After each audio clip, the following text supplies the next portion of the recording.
We're going to try this again. It's the 7th of February, 2024.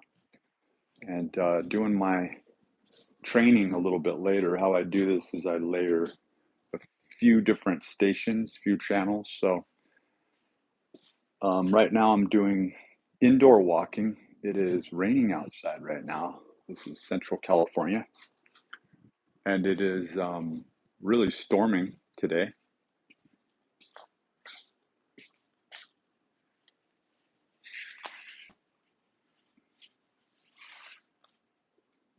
And it's not supposed to be doing this tomorrow. I like to keep the stress level down. So I'm staying with my son, and he's not the most, let's just say, neat person. No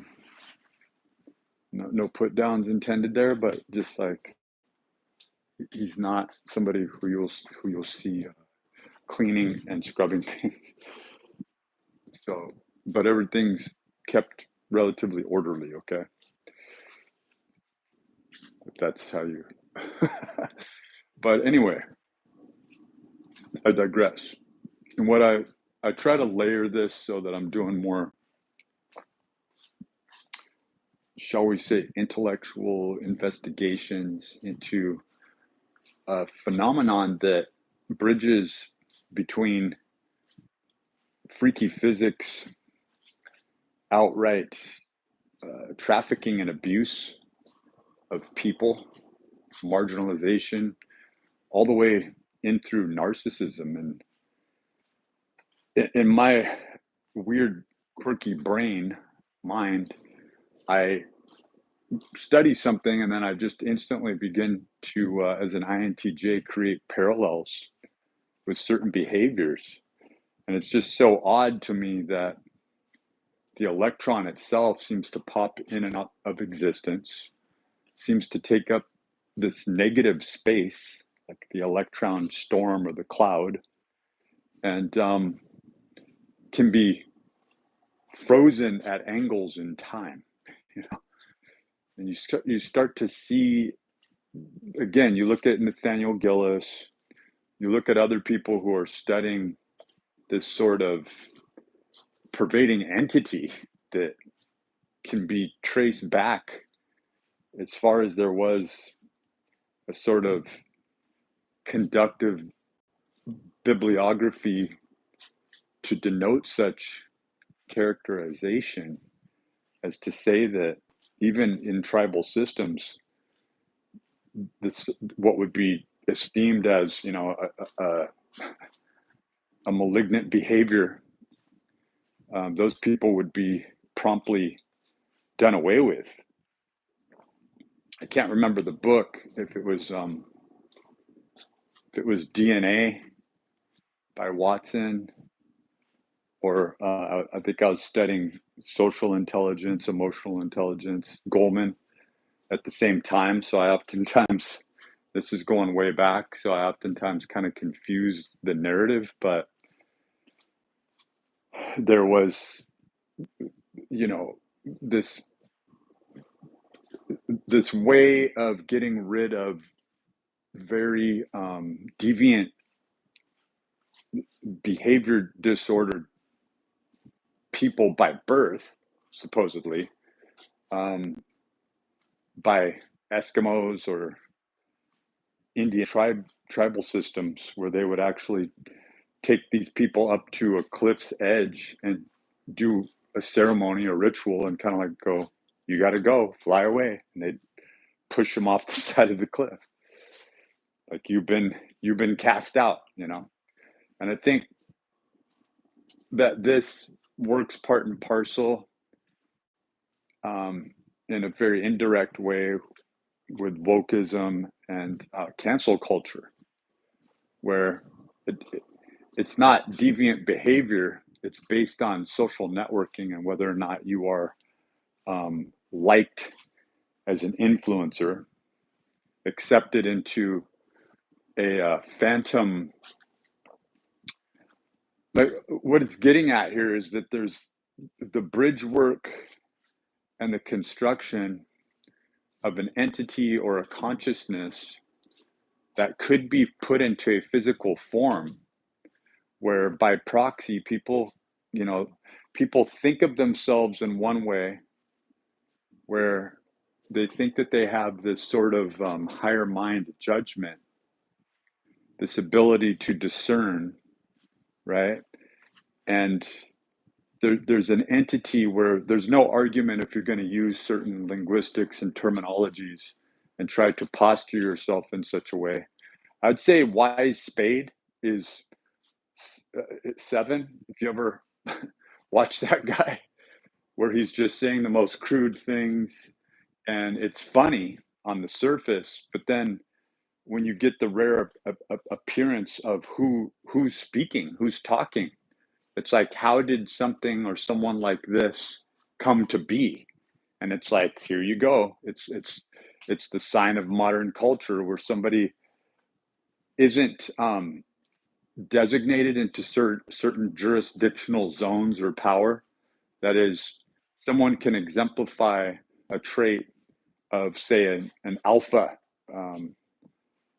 type of a character, yet there's nothing that beckons back to a let me get some air going through here, to a physical state of prowess or power, right? Or a personality that commands power, or a high IQ, or station, or coming from some Ivy League family. It's like, I decided that I wanted to be this because I was fractionated and I didn't want to be who I was, or I was just left alone in front of a computer for enough years, and fed, Cheetos and TV dinners through the doorway, where I didn't have to worry about anyone. So this offshoot personality began to develop, right? And so you start to look at how narcissism runs rampant in our, if you want to call it, modern culture. But what it's based upon, what breeds the capacity to do this, is the same thing that we could take back 10,000 years ago, right? When we're getting into the burgeoning advent of sedentary lifestyle, and how the anxiety that one had to develop just through mere survival tactics, right? That is, having to look over your shoulder, wondering if you were going to survive, and having this sort of spider senses that I know that I'm not strong enough to survive. I know that I don't have enough cunning guile. I know I'm not the best basket weaver, or I'm accepted in the system of where there has to be order. That is, there has to be the production and cultivation of foods, that there has to be the manufacture of vessels to hold the foods, that there has to be enough manning to be able to protect food resources, and that there has to be an organization almost on a very primitive scale or primal scale, right? Where you see microorganisms behaving in a similar sort of way. So it doesn't really take an overt, outright intelligence to do this, but once it's looked at in such a way, that's where you start to see the Machiavellian tactics come into play, where those who want power and those who wish to exert power are typically those who do not have the power, or are not, there's an envy of an outside agency, right? An entity that's sort of born from somebody who doesn't take on the responsibility.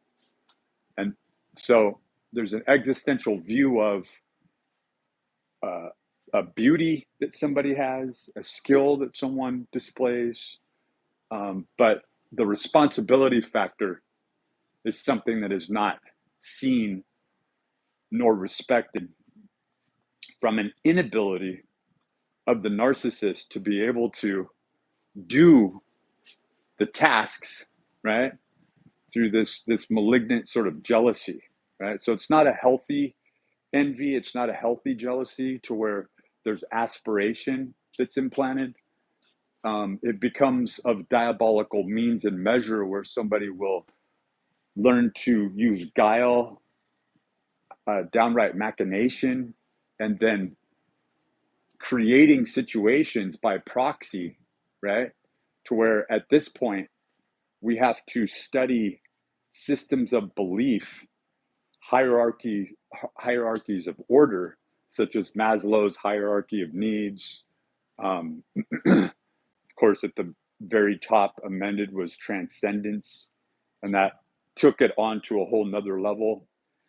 And you have this doxastic belief system that becomes this multi-dimensional, multi-tiered perspective of how the individual in their beliefs represents a socialized system, to where you do a cross comparative analysis. You start to see how governments and political systems, financial systems, all work part and parcel as these sort of arms to a central theme that, in a healthy perspective, could be seen diagnostically from a binary code, right, sequence, as to create a sort of sigil or shape of Metatron's cube. In other words, you have this central theme, and then you have the arms that branch off of that, and how one system feeds into the other. And this could be likened to modern landscaping architecture, and how a more primitive land use, right? When you look at not Göbekli Tepe, but gosh, I can't even. I wish that I could remember. I can picture the architecture, but I can't. It's Ethiopian. Billy Carson was talking about it on Danny Jones on that interview just last week, and God, I've seen it. I've seen it before, so there's a little reference of it. But you have this very similar dynamic happening with ancient Egypt, where you have this sort of dynasty that acclaims itself with the building and construction of something that happened and occurred long before their time. And then there's a direct parallel to that, and Shalago, with structures that were supposedly in existence and were very old, weathered structures, and there is photographic evidence of this when modern day Chicago was just being constructed. So how this ties in together is the motivating force behind society, and something that harkens to what's being referred to as the Black Lodge, and that there has been a clandestine and covert operation in play from a very sophisticated means and measure, right? That when it's revealed, the sociopathic and, let's face it, narcissistic tendency for these secret operatives that are recruited to these black projects. And yes, this isn't just conjecture. There is direct evidence of this in the selection process. And I believe that, again, they were talking about this episode 65, 66 on the Sean Ryan show, in reference to disclosure and those that are working in and with disclosure with, I don't even know if I want to give the titleship of glowy for Stephen Greer, but it's suspect, right? It's sus. It really is. And then Lou Elizondo, and I think it's who is it? Sheehan, the lawyer that Lou Elizondo and Greer share. Like something really fishy is going on there, right?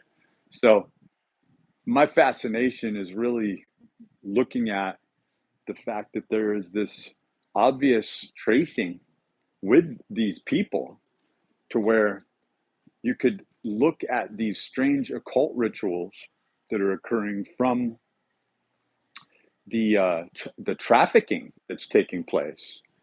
I highly urge you to watch those 3 episodes, right? It's a 3-parter.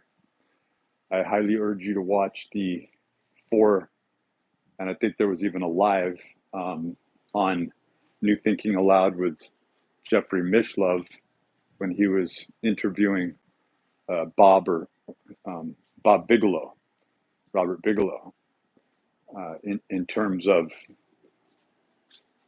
the fact that there seems to be a human trafficking element to this, that it leads into other areas.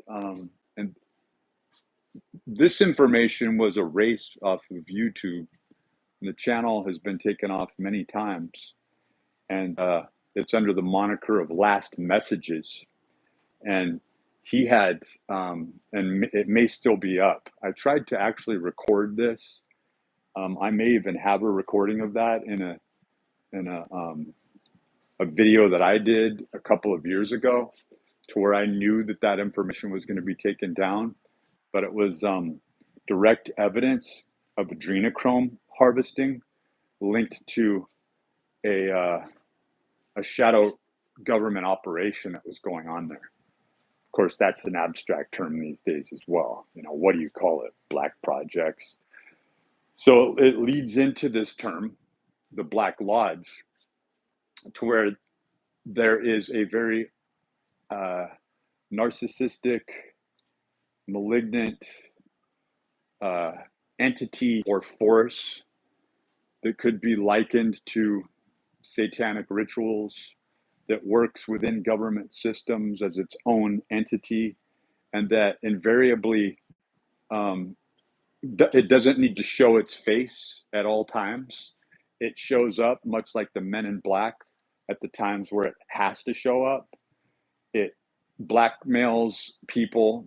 It knows how to extract and when to extract multi-trillions of dollars and just make those disappear. And there's even inference as to this tying directly into the World Trade Center, that information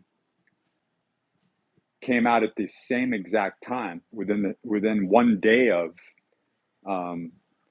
that in the World Trade Centers, the accounting, right, was being done, and it was actually being finalized as to show proof, right, of the origins of where this $1 trillion+ disappearance into a black project fund.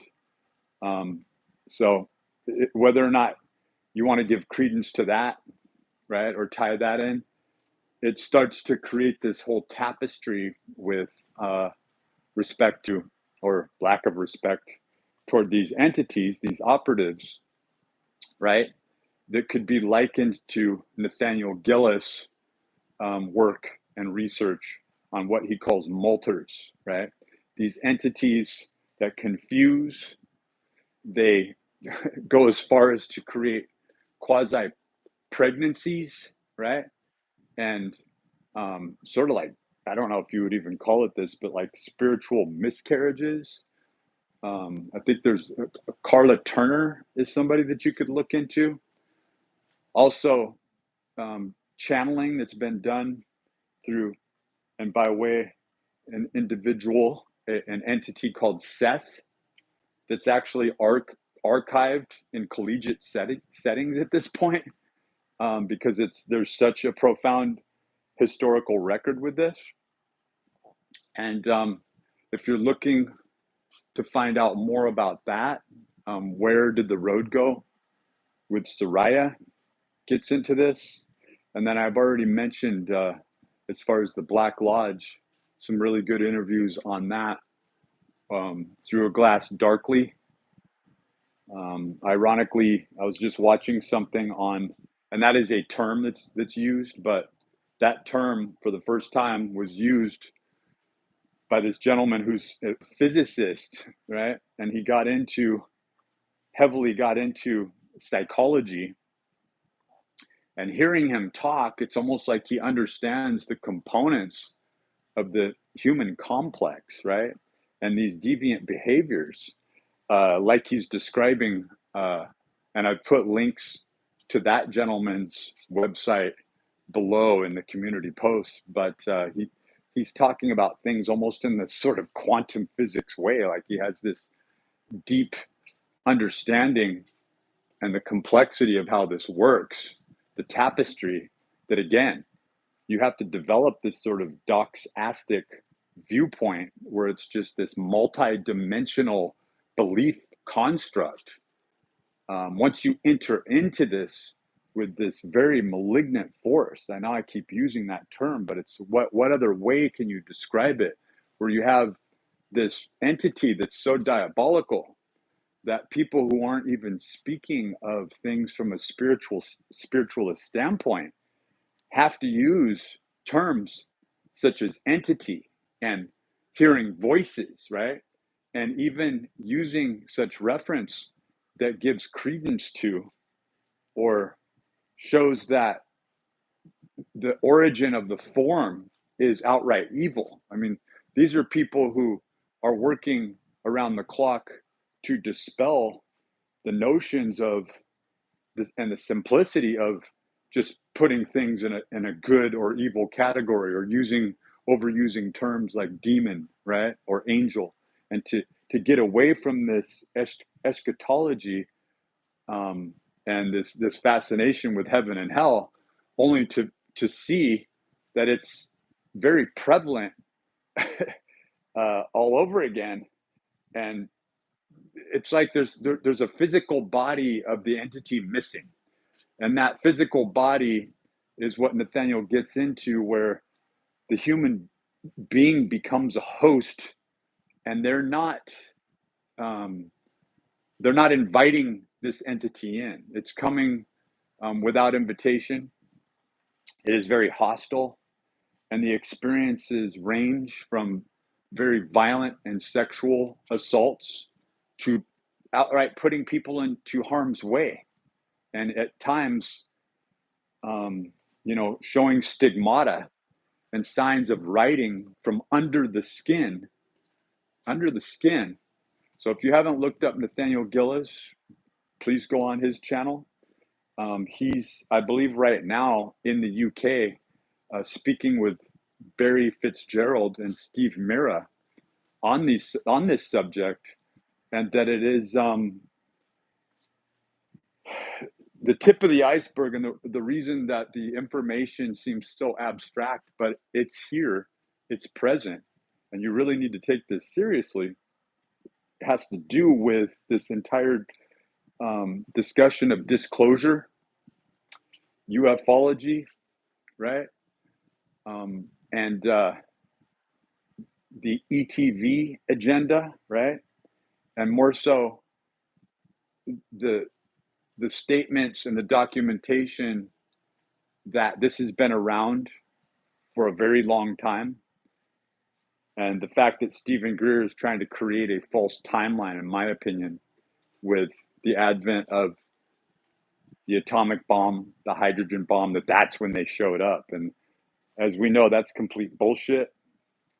The terminologies and the references, the documentation, merely, and gets back to Nathaniel Gillis, it was merely referenced and seen under a different light.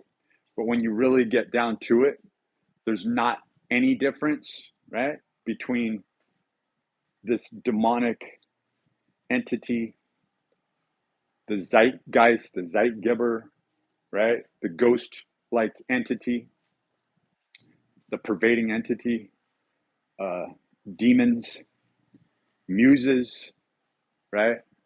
Even getting into the fascination with gods, right? And fast forwarding toward now, aliens, races, and ufology. That once we can put this all together into a master control system, right? That we don't need to be making Netflix movies and trying to capitalize off one another's fears any further, right? By going off into these sort of paramnesia based, again, writing another book about this same thing from an abstract sense just creates more confusion. I believe that people really need to start taking this seriously and doing their own research, right? And whether or not they have a crowd that understands this really is determinant on whether or not you do your own research and look into this, because it's very important.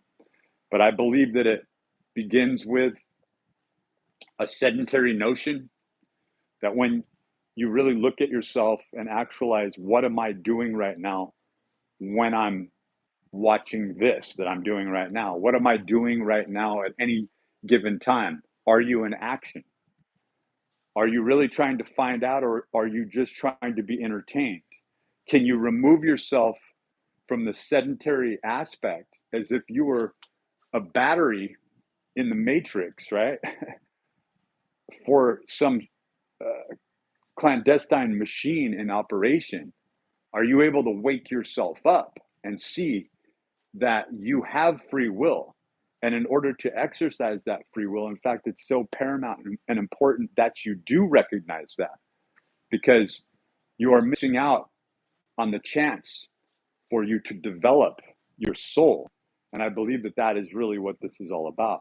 And I don't think it's at all ironic that Gary Nolan and David Grush are heading up something called Soul, SOL, right? Like the sun, right?